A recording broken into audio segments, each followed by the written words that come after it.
They told them that if they convict me, this is what happens. You can see it. They don't want the truth to come out. Nobody wants the truth to come out. Nobody wants the truth to come out of it. In a corrupt society, that's what happens. They are very, very corrupt. There is a breach of judicial oath. They have violated the judicial oath.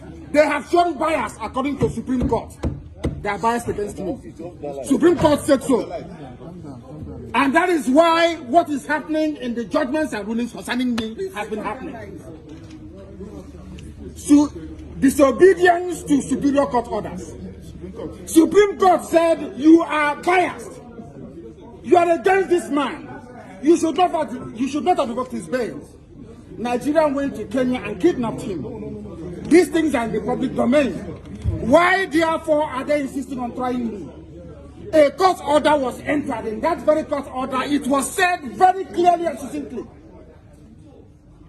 that she is no more. No. That she is no more going to try me. Why are they insisting? Why are they insisting? I ask you. Because they have no case against me. They have no case against me, and they know it. You have adjourned the case synergized. What's the way forward? Well, there's no way this case could have gone on anywhere.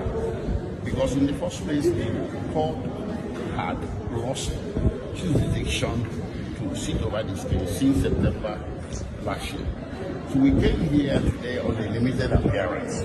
We appeared under protest out of utmost respect for the judge and for the court, to listen to the court as to the reasons why we were invited before the same court that was recused in September last year.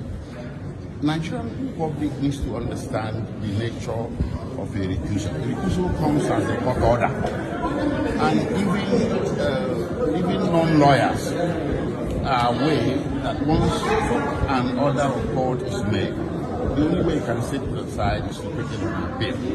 Nobody appealed this order. The order is extant and subsisting, is still valid, and we were invited today to be informed about some memo from the Chief Judge that we don't even have a copy of the memo. So our submission on the record is that the court stands recused until that order is set aside. No, sir. The judge, Justice Peter Yako, has adjourned this case. Senator, what is the implication for your plan? Well, Senator is a word of art for indefinite adjournment. So she has no business. The court, like I said before, even having the case before her today. So adjourning it, Senator or not, really, it doesn't apply. But remember that we had requested this adjournment Senator last year, but it wasn't granted. So what happens next? Well, it's up to the judiciary and the federal government.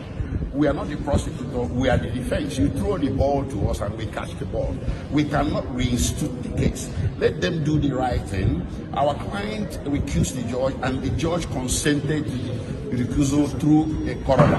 So we await the day that this case will be recalendared before a new judge to try it. We are not afraid of trial. Listen, this is the laws of Nigeria. The prosecution and this court doesn't know the law. That is the fact. Yes. Poor knowledge of the law is killing Nigeria. Poor knowledge of the law, they don't know the law. This is a federal gazetted law of Nigeria that says here that the chief judge of Nigeria cannot tell Binta Nyeko what to do. It's here. It's your law. Just obey it. That is why I do what I do. I agitate for Biafra. I agitate for Biafra by right to agitate. My right. They turned it from reasonable felony now to terrorism. Upon Mazen Nnamdi Kanu to accept and sign that document, he has refused to sign it because they don't want to say Baba. They want to use that document to hold him to account anytime. And the man said no. That is the only thing that is keeping Mazen Nnamdi Kanu there. Not because of any other body, not because of any person. That is the reason why Mazen Nnamdi Kanu is there. But I assure them, Mazen Nnamdi Kanu is going to be released. See, Nigeria is a kind of luxurious box See this luxurious bus, the Marco Polo or whatever.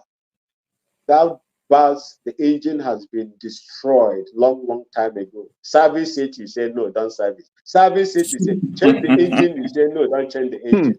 Change the engine, you say no. The tires are worn out. All the wires are coming out. Change the tires, you say no. It will get to a stage where it will just collapse and everybody will carry their bags and begin to go away. That is where it is going to go to. But if you think that these people will restructure Nigeria for you, my brother, you are wasting. Look at the regionalization this man is taking now. Look at the tax bill the man is doing now. It is now that they are now remembering. The North that have forgotten the Biafra land is telling you now they should also look into the seaports. It is now that they have come to realize that they are now trying to play politics. Oh, we are talking for the south and southeast.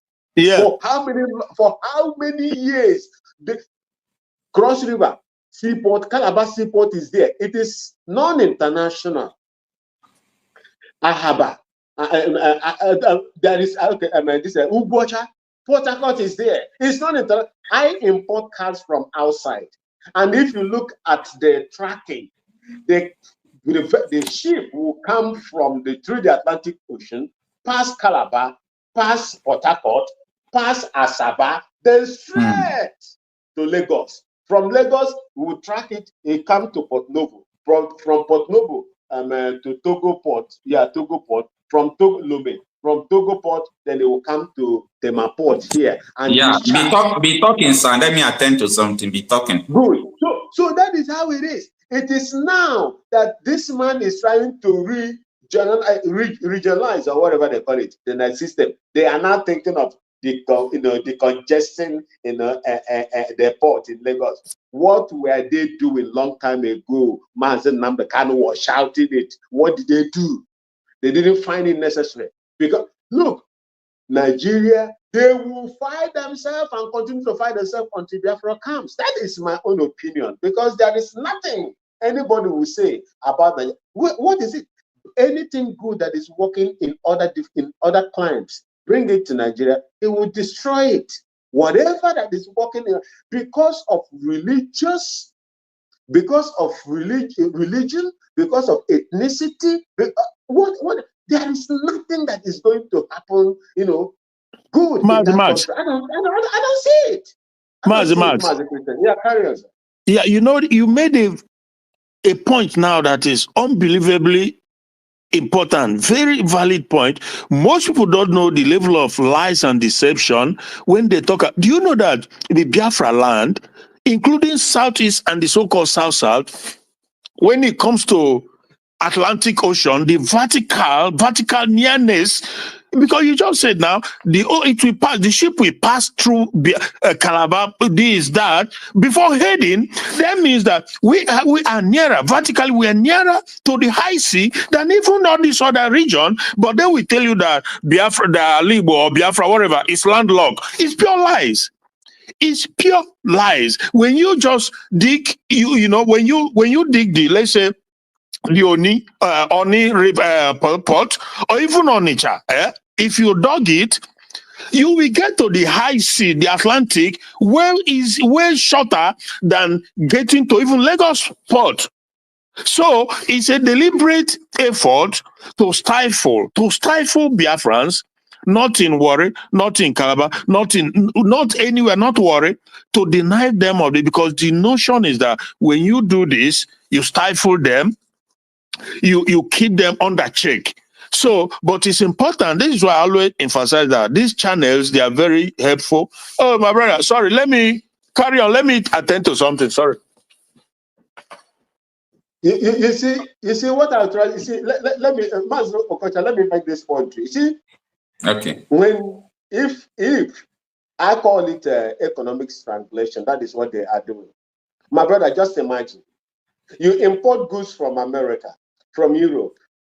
They give you the tracking device system. They give you the tracking system of that vehicle that is coming. Because I am a registered dealer with Auction Export and Copart. I buy my cars from there as well. You see, so when you are doing the tracking, you will see the first point of call in Africa is around the Calabar area. That's the first point of call. As you are tracking it, that is the direction that ship is coming. So, my brother, why not make Cross River an international seaport to recognize that these merchant vessels will berth there, then discharge, or in Port Harcourt and discharge, or in Asaba and discharge? Why taking them all the way to Lagos? Then they will clear the goods over there in Lagos and now carry them again by road back to their own. What kind of reasoning is that? If it is not pure wickedness against you and the rest of your brothers and sisters, if it is not economic wickedness, what is it? These were the things Mazen Nambekano called for. What do you want us to do? Those are the things he mentioned to the Southeast governors. Go and tell them to do it. If Mazen Nambekano was a bigotic person, he would not be looking at Cross River Seaport, Calabar Seaport. He said, go and make it international. Make it international for people to ease, because all the things, the work and everything, it goes to Lagos. The beneficiaries, the taxes they pay over there, everything goes to Lagos. And when people will come and they will tell you, oh, Lagos is the highest this, Lagos is benefiting from the federal status. If you do the same thing in Anambra, Anambra will be the same thing like Lagos. Because all the headquarters of all these conglomerates, the companies and everything, banks, they are in Lagos. They pay taxes there. The manufacturing and everything is in Lagos. They pay taxes there. Do the same thing in Calabar. Calabar will be even more than Lagos because Calabar is huge. These people are treating the Biafran people, south and southeast with, some kind of levity. And I fear for what is going to happen to that country. Honestly speaking, they knew that once they empower you, the sky will never be your limit. The sky will never, you will enter the space and begin to search for the next planet. That is who you are. That is what God has made you. But they know you more than you know yourself. They want to bring you down, press them down, but they've forgotten that once you are holding somebody on the ground, you are also holding yourself. That's exactly what is happening. They can't leave you, they can't leave you, then they cannot move forward. That's exactly what is going on. Thank you. And sorry, like I was saying before I went off. So this whole thing, you see, the end game is this.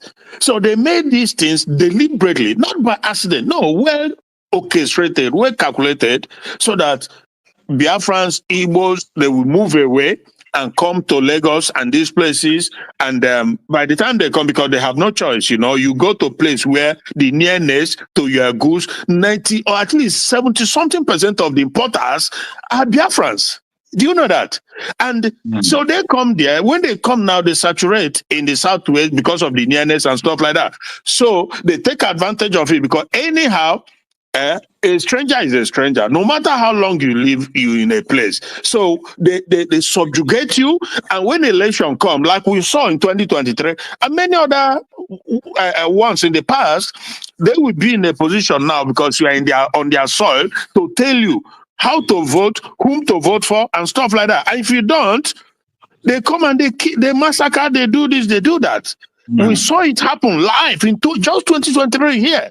This is the situation they want to put Biafrans. The situation of total subjugation, where you will be like more on their mercy. So Nnamdi Kanu saw these things. He's seen this thing way back. Even when Ojukwu came back, they lured Ojukwu into Nigerian politics, and we saw what happened. They lure you like they are trying to make Nnamdi Kanu to sign that this and that for him to denounce. He knows. So this is like first-hand experience. You cannot fall 2 times. Fool me once, shame on me. Fool me twice, shame on you. You know, so what the game plan that is for these two regions, that's total subjugation. It's ironic that now, because there are things happening that does not favor the Fulani Northern Caliphate, they are now talking as if they care about Biafrans. All these years of 40-something years of ruling, they were the masterminder of subjugation of Biafran people. They are the one. Now Tinubu is doing something they don't want. They are talking, this should be this. They cannot fool us anymore. They cannot continue to fool us. So anybody, when I hear people talk that Fulani say this, no, they are not saying it because they love you. Never, never, never. So that is the short thing I just wanted to say, Okocha. Thank you, my brother. All right, thank you so much, my brother. Let's go